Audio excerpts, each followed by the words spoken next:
Kalau kita keluarin tuh ada absennya nggak kayak gitu? Ada. Habis gitu? Kok tahu? Ya enggak, siapa tahu gitu kan kita harus. Ada, aku ya CABD gitu ya. Ikuti terus video aku, simak sampai habis. Buat yang baru mampir, kalian bisa klik like, subscribe, dan komen di kolom komentar, dan juga bisa share ke teman-teman kalian supaya mereka tahu informasi terkini. Oh iya. Ya, soalnya kan gini, dia kan itu setiap hari kan. Iya, dokternya dilihat dari itu. Ya, kalau keluarnya Mas kan ditulis masuknya 2,5 jam segini. Untungnya berapa? Gitu loh. Setiap jadi kayak jam absen gitu ya. Iya, nanti pas kontrol setiap bulan kan kontrol. Sekalian ngurus cairan ini. Kontrol, dilihat dokter. Oh, ini bagus, berarti gak ada itu. Paling kurangnya kalau pakai ini tuh HB-nya suka turun. Jadi emang saya harus pakai suntik, nama obatnya tuh Hemapo. Jadi saya harus suntik sendiri di rumah. Itu pun saya perlu perjuangan belajar nyuntik itu. Setahun baru bisa nyuntik. Caranya gini, saya giniin tangan. Ini bukan suntik semua ya. Tangan, ini suntiknya gini. Jadi suntik sendiri gitu. Iya. Ini kemarin saya baru suntik sendiri, itu seminggu sekali. Ada obatnya di kulkas. Nah, kalau suntik itu seminggu sekali ya? Iya, buat biar darahnya normal. HB-nya. Tapi kalau untuk sesaknya gimana Kak? Kalau sesaknya udah enggak ada kan, cairannya di paru-paru udah enggak ada. Karena karena udah enggak ada cairan. Sebenarnya ya CAPD ini yang saya bukannya promo ya, enggak ada promo, maksudnya saya juga ada sharing gini, saya mau berbagi buat gagal ginjal, yang pasien gagal ginjal. Sebaiknya yang masih muda, yang masih beraktivitas, yang masih sekolah, yang masih kerja, muda-mudi, sebaiknya pakai cairan ini. Karena daya tahan tubuhnya lebih bagus, lebih sehat, lebih bisa makan. Kita kan hidup juga buat makan kan. Kalau makan aja kita harus batasin, nggak ada semangat hidup nanti. Makan ini, pakai ini lebih enak, badan lebih enak, lebih fit. Aku juga bisa jalan-jalan sama teman-teman jauh gitu. Yang penting bawa cairan. Satu hari Bahkan ini loh Mas, ada yang pasien temanku di Malang itu umurnya masih SD kelas 3. Jadi di sekolah, ya untungnya rumahnya dekat sekolah. Jadi setiap 5 jam dia pulang buat ganti sebentar. Gantinya nggak sampai 1 jam, 45 menit kurang. Yang penting dikeluarinnya cairan 30 menit, ngisinya cuma berapa menit, selesai. Masih SD loh, karena itu kelainan ginjal. Jadi ya pesan saya, kalau yang sehat, dijaga alat vitalnya kayak jantung, ginjal, paru-paru, dan apa yang di dalam itu yang vital, karena susah gitu kalau mereka rusak itu ya susah. Masih mending amit-amit ya kalau tangan cacat, masih mending nggak perlu alat-alat seperti ini kan, nggak dilarang makan, nggak apa gitu loh. Tapi kalau alat vital yang cacat itu menderitanya luar biasa. Ngomongin masalah pencegahan atau jangan sampai ada yang maksudnya yang mempunyai penyakit seperti ini tuh, Kak Kika pernah berpikir nggak, kok aku sampai punya penyakit seperti ini? Apa mungkin sebelumnya atau waktu mudanya Kak Kika dulu itu mengkonsumsi makanan apa itu, pernah berpikir nggak? Maksudnya aku tahu mungkin dulu aku ya emang kalau keluarga aku tuh kan almarhum papa sama opa itu punya diabetes ya. Diabetes darah tinggi. Nah nurun, kalau saya itu darah tinggi ternyata. Jadi dari kuliah itu mungkin ini persepsi dokter ya, mungkin dari kuliah itu saya tuh udah darah tinggi tapi nggak pernah periksa hipertensi terus. Karena sekarang pun saya pakai cairan ini pun paling rendah itu 160 udah bagus. Biasanya orang kalau hipertensi itu kan ada kelainan pusing seperti itu. Iya, saya udah nggak berasa karena udah biasa. Saking biasanya. Jadi hipertensi itu jadi hipertensi itu kalau terlalu lama nggak ditanganin, nggak diturunin darahnya, kayak saya dari zaman kuliah ya, itu bisa berakibat satu stroke, kalau nggak ke stroke jantung atau enggak ini ke ginjal. Jadi 70% menyebabkan sakit ginjal itu hipertensi, dan selebihnya ada yang dari diabetes, ada dari pola makan gitu kan, tidur begadang itu paling sering.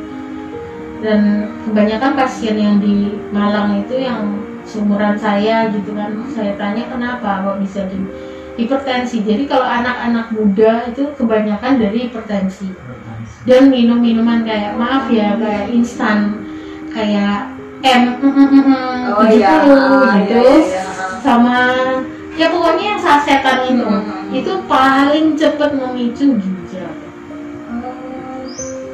Sama kopi saset itu yang pokoknya berbau instan dan paling banyak itu alkohol.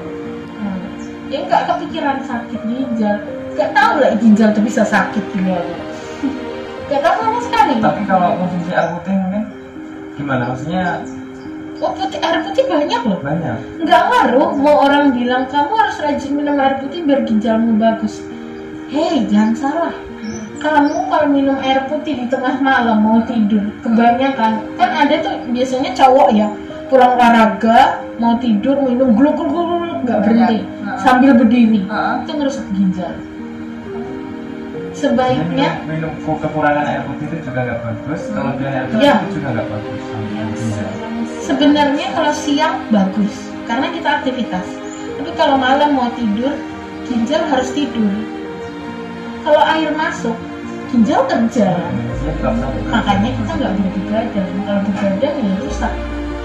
Dulu saya itu kan orangnya hausan, setiap tengah malam tuh bangun, minumnya itu liter lebih, gluk. Ya udah, setiap hari dari aku kecil. Jadi ya mungkin dari kebiasaan terus turunan penyakit itu yang memicu gitu ya. Kalau menurut saya ya, saya juga sama keluarga saya, suami saya juga kayak menerka-nerka gitu. Ini tuh kenapa bisa sakit, kamu lo minumnya banyak. 1 galon aqua itu kalau di kosan itu cuma 3 hari berdua, 3 hari kurang. Suami saya juga jago minum air putih. Tapi sekarang udah saya batasin kalau malam 3 gelas paling banyak, gak boleh lebih. Soalnya kan takut ya, jadinya ginjalnya selalu bekerja. Jadi buat pesan saya malam dikurangin minumnya gitu. 1 gelas 2 gelas mah nggak masalah ya. Kalau udah haus banget. Tinggal biar berhenti dulu lah. Nanti kalau pagi atau siang itu baru. Iya, dari pagi itu bagus minum air putih pagi. Terus baru bangun. Jadi saya jujur ya kalau melihat orang atau suami saya minum gluk terus saya iri. Karena saya nggak bisa kayak gitu. Nggak bisa kayak gitu lagi. Karena ya ginjal itu berharga sih. Mungkin masih jarang ya yang sakit ginjal, tapi kalau ke rumah sakit kita lihat setiap rumah sakit itu pasti ada tempat hemodialisa. Hemodialisa itu tempat cuci darah. Itu sekali-sekali deh kalian ke sana, lihat, kalian bakal bersyukur punya ginjal yang sehat. Tenang loh, karena kalian bakal lihat orang-orang sibuk. Soalnya pernah lihat orang cuci darah itu. Pasti di situ dalam hatinya masih. Iya, makanya kadang kita kan ngeluh itu kan nggak tahu orang kayak gitu kan, kita jadi bersyukur. Iya, kadang kita sembarang makan junk food ini gitu kan, gak mikirin. Kadang kita mikirin junk food bikin gendut, bukan masalah gendut, masih mending gendut ya. Ginjalnya itu loh. Efeknya nanti. Ginjal itu cuma segini loh ternyata, segini gendut kayak kacang gitu, jadi itu lemah banget, rentan gitu. Kamu lagi begini udah bekerja. Jadi kalau sampai malam juga yang harus begadang, malam harus kamu minum, ya kasihan. Ya, ya. Duh, sorry ya kalau banyak yang sharing ini. Nggak apa-apa, nggak apa-apa. Bisa. Itu bagus. Oh, Kak, boleh tanya nggak? Gak boleh. Oh, boleh ya. Aduh, sayang sekali. Saya kelak banget ya. Tadi ya. Saya banget loh. Aku udah mau tanya kok nggak boleh gitu. Jadi kan dengan ceritanya kakak tadi ya dari awal sampai akhir udah diceritain semua. Gimana sih kak itu kalau kakak itu bisa sampai survive sampai sekarang gitu? Secara ya kita kalau lihat ya, kalau saya sendiri ini kalau pendapat aku ya, lihatnya orang kalau sudah divonis gagal ginjal itu menurut aku sudah buat saya tuh udah gak ada harapan gitu. Iya. Nah, apalagi cuci darah, maaf ya ini saya tuh sama rumah sakit tuh sebenarnya ngeri ya. Iya, Cuci darah sama rumah sakit aja tuh saya udah ngeri, apalagi sama suntik. Aduh, udah pingsan nanti saya kalau suntikan itu. Cuma saya tuh pernah pengalaman saya tuh lihat orang yang udah pernah cuci darah itu rasanya buat saya tuh beberapa kali maaf ya kalau udah cuci darah itu mungkin udah gak ada penghargaan lagi. Iya, banyak yang bilang sih. Maaf, ini maaf banget kak. Cuma ya saya pengen tahu kenapa kakak sampai bisa bertahan detik ini, bisa survive dengan begitu banyak ya pergumulannya di kehidupannya Kak Cika ini ya. Buat saya tuh luar biasa lah itu ya. Itu gimana bisa bertahan sampai detik ini gitu loh? Yang pertama ya karena Tuhan ya, gak ada lain. Karena Tuhan. Yang kedua keluarga dan suami, khususnya suami ya. Terus kalau tipsnya sih nggak ada tips ya, maksudnya kalau saya pribadi jalaninnya memang berat. Awal-awal nggak bisa, awal-awal masih kekanak-kanakan awalnya, tapi lewat penyakit ini tuh saya didewasakan. Jadi kalau saya sendiri sih mikirnya gini, saya kena penyakit ini bukan harus pikir negatif ya, enggak tahu ya. Kalau saya pribadi tuh gini, mikirnya jangan hidup lama, mikirnya kamu hidup cuma setahun, tahun depan belum tentu kamu ada. Kalau saya mikirnya gitu. Dan kenapa? Karena kan di saat kita mikir kayak gitu, kita lebih menghargai hidup.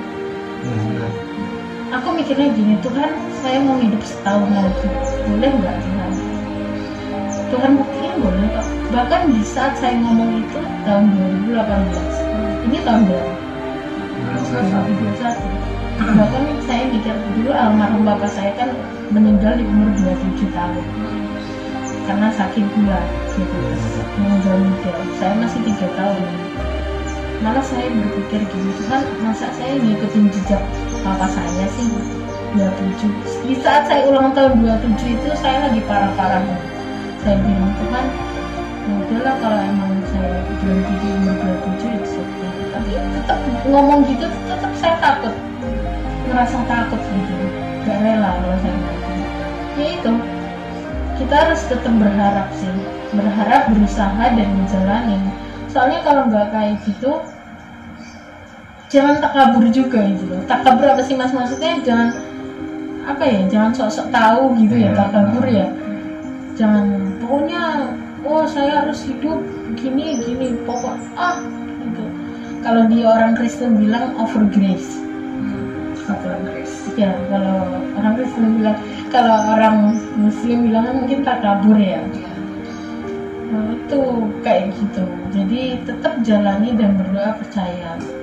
Nah di saat jangan sedih say, masalahnya bukan cuma penyakit. Kalau cuma penyakit di dalam hidup saya itu gak masalah, saya bisa lewatin dan buktinya it's okay 3 tahun ya. Tapi di saat saya sakit itu mas, banyak yang diuji. Aneh ya, di saat saya nggak sakit tuh nggak ada ujian kayak begini. Tapi di saat saya sakit tuh ujiannya banyak dan kayaknya di luar kemampuan. Di situ saya mikir, Tuhan kok begini? Dipikir-pikir lagi, saya jahatin siapa ya? Saya nyakain orang ya gitu? Enggak. Dan ternyata saya itu dikasih sakit ini ya buat mendewasakan saya gitu. Tuhan tuh mau mempertajam. nggak mudah mas buat diri sendiri mengerti itu nggak mudah. Bahkan awal saya mau mengerti diri saya sendiri gitu, saya pikirnya saya nyalahin Tuhan nggak sayang sama saya. Iya, saya sempat mau keluar dari, bukan keluar agama ya, maksudnya keluar dari rutinitas saya di agama gitu ya. Contohnya keluar gereja, keluar komunitas gitu. Di situ, tapi kok masalah tambah berat gitu. Tapi di saat kita stay sama yang di atas, kita bisa jalanin kok. Jadi selama kita di dunia ini kan nggak mungkin nggak ada masalah, kita pasti bisa jalanin. Bahkan kayak gini-gini yang tadinya aku pikir cuci darah di rumah, ternyata bisa kok enjoy saya ngelakuinnya. Yang katanya dokter harus hygiene, tangannya harus pakai alkohol, ya emang alkohol mesti ya harus pakai masker. Ya santai aja ngelakuinnya, kalau emang alkoholnya lagi habis, maskernya lagi habis, it's okay lakuin. Tapi tetap jaga kebersihan kamar. Dulu waktu itu tahun kemarin aku kan ke Jakarta ya, pulang kampung. Pulang kampung Jakarta saya. Jakarta kampung loh. Apa kabar Kediri? Jakarta kampungnya maksudnya. Pinggirnya. Itu kan pulang kampung. Oh iya. Benar. Itu di mobil saya ganti cairan loh, sambil bermacet-macet ria, santai gitu loh, nggak ada yang, cuman pakai ini tuh cuman ketambahan satu kok aktivitas kita gitu kan. Misalkan kita aktivitasnya mungkin sekolah gitu atau kerja, cuman ketambahan satu, ganti cairan, udah itu aja. Ini istilahnya kalau bekennya tuh ganti cairan atau gancar. Oh, gancar. Soalnya aku punya grupnya kan, grup di handphone gitu, jadi berbagi kesulitan apa. Oh, gitu tuh juga ada. Kayak nih gancar guys, gitu. Jadi kan bisa saling menguatkan. Ya betul. Jadi Support, bikin having fun aja. Karena kalau kita sharing yang sedih-sedih, kapan mau kita majunya kan? Kayak aku cerita tadi sebelum record ya, kayak teman saya itu yang udah kayaknya gak ada semangat hidup. Padahal keluarganya lengkap, karena ya gitu. Padahal saya udah sharing tentang ini loh, cairan ini, tapi masih takut. Dia masih takut operasinya. Itu sangat kecil kok, cuman bius ini bawah, lokal ya, namanya bius lokal. Ya kayak orang sesar aja gitu. Kalau dibayang ngeri, kalau jalannya enggak. Jadi jangan mau ini jalan. Jangan dibayangin juga jangan dijalanin. Yang teman kami itu juga ada ya waktu itu, tapi belum sempat kesini almarhum ya. Oh iya. Ya sayang sekali ya, padahal mungkin dia bisa survive juga ya. Selain kalau kanker itu kan, kalau misalkan kanker ya, kanker itu ada kemungkinan sembuh total. Itu masih bisa ya ditangani, tapi yang ngeri juga kalau kanker ya, karena sewaktu-waktu bisa meninggal. Kalau ginjal kan masih bisa, dia perlahan, tergantung kita maintenance tubuhnya. Kalau kita taat sama tubuh kita sayang tubuh, makan dijaga, ya lama. Ada nih teman saya, bukan teman sih, jadi dia pasien juga. Dia itu pakai ini udah 15 tahun, bapak-bapak. Hasilnya berarti sampai sekarang masih bertahan. sebenarnya kalau dari kita sendiri ya, kalau kita Pokoknya semangat. kalau kita semangat kepada kita sendiri, Iya. Kalau kita cuma sakit flu, tapi kalau kita nggak semangat bisa meninggal kok. Iya benar. Saya ngomong ini nggak gampang ya. Karena saya ini tahu, ya, saya kecuali tahu. kalau saya kesaksian ini baru 2 bulan lagi ginjal ya. Ini menurut saya 3 tahun itu lama, tapi mungkin ada juga yang ada senior saya di persekutuan juga di gereja, itu dia 19 tahun. oh, Cesusan. 19 tahun nggak gampang loh itu. Dia nggak pakai ini, dia cuci darah. Cuci darah di rumah sakit. Kamu kalau lihat orangnya nggak akan tahu kalau dia sakit ginjal. Dia bilang apa? Dia bilang gini sama keluarganya. Mulai sekarang saya kan udah divonis nih dia. Saya nggak mau keluarga saya mengasihani saya nggak mau dengar, oh, kamu nggak boleh makan ini. Jadi dia nggak mau dilarang, tapi dia tahu takarannya gitu ya. Jadi dia nggak mau dibikin kayak orang sakit. Bertahan 19 tahun. Dan suaminya tetap jaga itu tadi. Maksudnya dia tahu dosisnya. Oh, ini segini takarannya makanannya. Iya, dia suaminya punya kafe kan di Kediri. Punya kafe, minum kopi. Tapi yang nggak segelas diminum gitu. Seteguk, 2 teguk. Masak, dia catering loh. Itu 19 tahun aku udah. Iya, 19 tahun. Masih kayak orang sehat itu ya.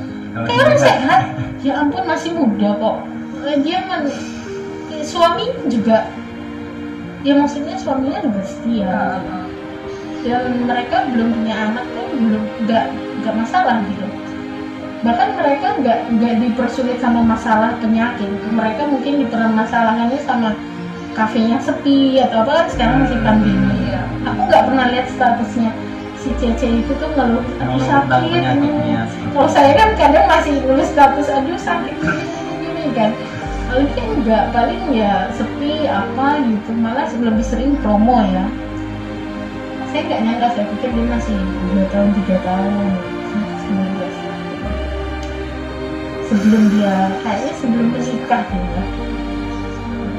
Sudah cukup berumur sih, 40-an ke atas lah. Iya. Dia juga sih yang menginspirasi. Dia bisa, kenapa saya nggak bisa? Yang pertama kan tadi mungkin semangat.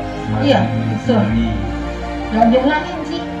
Kalau kita menyerah sama diri sendiri, orang lain juga bisa nyerah loh. Sama semuanya dipasarkan ke Tuhan aja.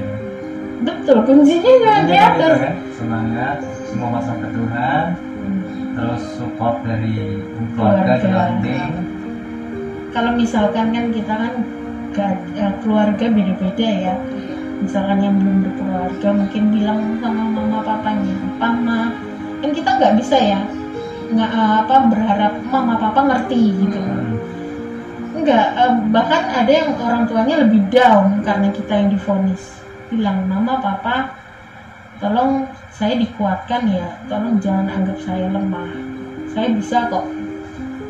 Jadi gitu. Jadi nanti mama papanya lihat, oh gini tuh anak saya kuat kok, oh berarti sakit ginjal ini nggak ada apa-apanya gitu. Bukan ngeremehin juga gitu, maksudnya ya nggak ngaruhin dia gitu. Artinya kan semua penyakit kan dari Tuhan, jadi kita serahkan lagi ke Dia. Yang penting kita tetap semangat menjalani hidup kita. Sebenarnya boleh salah sedikit nggak? Iya nggak apa-apa. Mas Yaran bilang semua penyakit dari Tuhan, itu nggak semua. Sebenarnya ya kalau saya imannya saya loh ya. Ini sorry kalau saya salah. Di sini ngomong santai. Karena Tuhan itu sejatinya baik banget. Dia nggak akan ngasih kita beban atau penyakit atau kecelakaan. Nggak mungkin. Kalau diri saya sendiri, penyakit itu datang dari habit kita, habit dan konsekuensi yang kita lakukan di masa lalu. Maaf ya mas, tapi kalau misalkan imannya sampean bilang dari Tuhan ini oke, nggak apa-apa gitu. Tapi kalau karena di sini kan bersaksi toh, awalnya saya juga begitu, jangan sedih. Saya juga mikirnya Tuhan yang kasih penyakit ini, Tuhan yang menjadi penyakit ini. Jadi seakan-akan secara nggak langsung apa? Ya, gitu loh. Padahal Tuhan itu baik banget loh. Kita kan sebelum kena penyakit ini pasti kita udah berapa kali disentil. Kayak saya kan dulu suka minum mungkin ya, cuman beberapa kali nyentil, jangan. Tapi saya nggak mau dengar. Gitu. Ya mungkin dengan cara ini saya mau dengar. Ya sama halnya kayak gini lah, ada kata-kata yang bilang Tuhan itu mengajar juga menghajar. Enggak? Tuhan itu kan juga menghajar kita, juga mengajar kita. Enggak? Bukan cuma menghajar, bukan cuma menghajar aja ya. Menghajar aja sudah selesai. Menghajar itu KDRT ya. Ya menghajar yang melalui persoalan apapun itu mungkin ya. Baik itu entah itu penyakit, entah itu persoalan hidup ya, apapun itulah. Kalau dari aku mengatakan sih Tuhan itu ngasih kita cobaan untuk memberikan pelajaran. Iya betul. Juga. Betul, benar banget. Kalau enggak saya nggak belajar dong. Maksud aku tadi gitu. Mas, kalau sampean salah, saya masih minum sekarang. Iya. Benar kan? Betul. Iya. Ya itulah kebaikannya Tuhan itu tak ternilai. Iya. Kita mau balas juga balas gimana caranya? Ya. Dan nggak bisa kita balas Tuhan tuh nggak akan bisa. Kalau kita ngomongin sampai, aduh. Yang kayak saya bilang itu ya, Tuhan itu baik banget. Dengan kita balas dia, dengan kita berbuat baik sama orang aja udah cukup kok. Sebenarnya kalau kita nggak baik pun ya, kita bukan orang baik, jangan nyakitin orang, udah itu aja. Hal sesimpel itu sih, hal sesimpel itu dan setia, udah itu aja. Tuhan paling suka ciri-ciri orang setia. Karena dulu saya nggak setia. Sama saya juga. Dulu pas saya SMA kuliah itu saya nggak pernah beribadah, nggak pernah sama sekali, nggak pernah. Dan saya bukan anti ya, males. Jadi Tuhan mau tolong gimana, Tuhan mau ngomong gimana, iya kan? Kan logikanya kamu aja jauh, gimana aku mau nolong gitu kan? Iya. Nah, kamu aja jauh loh nak. Gimana mau bapak menolong ini nak? Udah, ya, itu pun Tuhan udah baik. Tuhan udah nyubit loh, udah mukul pelan, istilahnya udah gitu kan? Iya. Kayak gimana? Tapi nggak sadar, manusianya kan nggak sadar. Saya sampai dulu tuh pernah di kosan itu, pulang kan jam 3 pagi ya, karena masuk jam 3 sore, pulangnya tuh jam 11 malam sebenarnya. Cuman waktu itu kan ada tahun baru, jadi semua staff tuh extend gitu. Di kosan tuh sebenarnya deket dari hotel itu, tapi karena di Bandung itu kan rawan ya, rawan begal. Saya di depan gang, di depan ini, di depan kosan, ini jambret, seriusan, lagi buka gerbang, kan gerbangnya digembok kan, setiap anak kos punya kunci. Lagi gini cekrekan lama ya, lumayan lama gitu lagi. Ternyata si 2 orang ini tuh udah ngikutin dari belakang pakai motor, dan mereka nggak pakai pengaman, nggak pakai helm, terbuka aja gitu. Yang feelingku sih itu orang situ ya. Itu saya dijambret dong, tasnya begini ya, ditarik gini sampai saya itu keseret, tasnya saya lepas sudah. Di bawah tuh kayak ada kubangan aspal bolong, terus saya di situ baret semua sampai muka. Itu saya trauma, makanya sedikit trauma sih sampai sekarang kalau naik motor tuh masih suka takut kalau ada yang di belakang. Padahal nggak ada, mereka tuh padahal pengendara juga ya. Apalagi kalau malam, saya suka sama suami, yang takut bang apa sih kamu, enggak ya, suami saya risih sendiri. Padahal saya trauma itu. Jadi di situ aja udah teguran Tuhan ya. Benar nggak? Tapi saya enggak. Saya masih dengan arogan saya masih bilang saya masih muda, saya masih sehat. Saya nggak apa-apa tanpa Tuhan. Jadi intinya ya, orang yang masih sehat itu, saya nggak loncat semua ya. Orang yang masih sehat itu kadang gak bisa sadar dan masih sombong.